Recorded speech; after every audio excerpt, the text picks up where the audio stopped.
pemimpin yang ada di depan kami ini. Sambutan dari DPRD Provinsi Sumatera Selatan Dapil 2 yang meliputi Kecamatan Ilir Timur 1, Ilir Timur 2, Ilir Timur 3, Alang-Alang Lebar, Sukarami, Kemuning, Sako, Kalidoni, dan Sematang Borang menggelar reses masa persidangan 4. Reses ini pun dilaksanakan sejak tanggal 11 sampai 18 Oktober 2025. Berbeda dari sebelumnya, reses kali ini menyasar ke beberapa instansi, mulai sekolah, kampus, hingga RT RW, tokoh masyarakat, tokoh agama, lurah hingga camat. Ini merupakan bentuk perwujudan perwakilan yang dipercayakan oleh masyarakat Sumatera Selatan. Hal ini sebagai bentuk upaya menyerap, melihat, mendengarkan secara langsung permasalahan yang terjadi di masyarakat. Permasalahan yang tersampaikan akan menjadi acuan dalam rapat pembahasan yang nantinya akan digelar dan segera dicarikan solusi penyelesaiannya.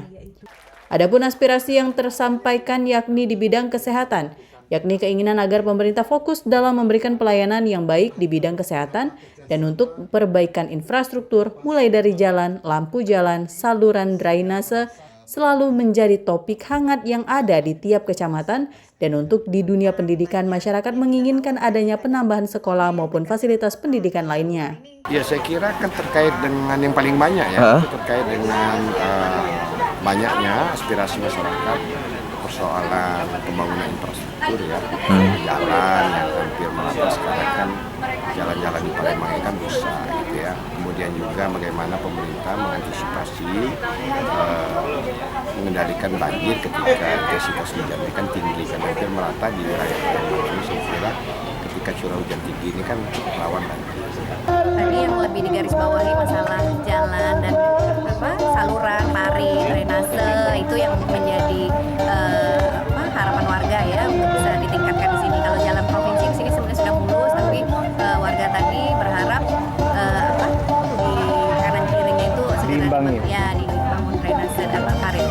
terkait PDAM tadi seperti apa mungkin? Ya, PDAM tadi kita lihat sepertinya sedang dibangun ya untuk bisa, karena kan pertumbuhan wilayah ini kan penduduknya semakin nambah, pelanggan semakin banyak, sedangkan kapasitas sedikit. Nah, untuk itu tadi infonya sedang dibangun di Selincah ya katanya, di Selincah atau di Selincah. Nah, mungkin harapannya kita menunggu itu, kalau tampungannya nanti lebih banyak, sekarang bisa disalurkan ke pelanggan-pelanggan di. Sebagai perwakilan yang dipilih oleh masyarakat Sumatera Selatan, warga pun berharap adanya aksi dari para anggota dewan dalam menindaklanjuti permasalahan yang berkembang di masyarakat. Dari Palembang, Sumatera Selatan, Erwin Setiawan, iNews melaporkan.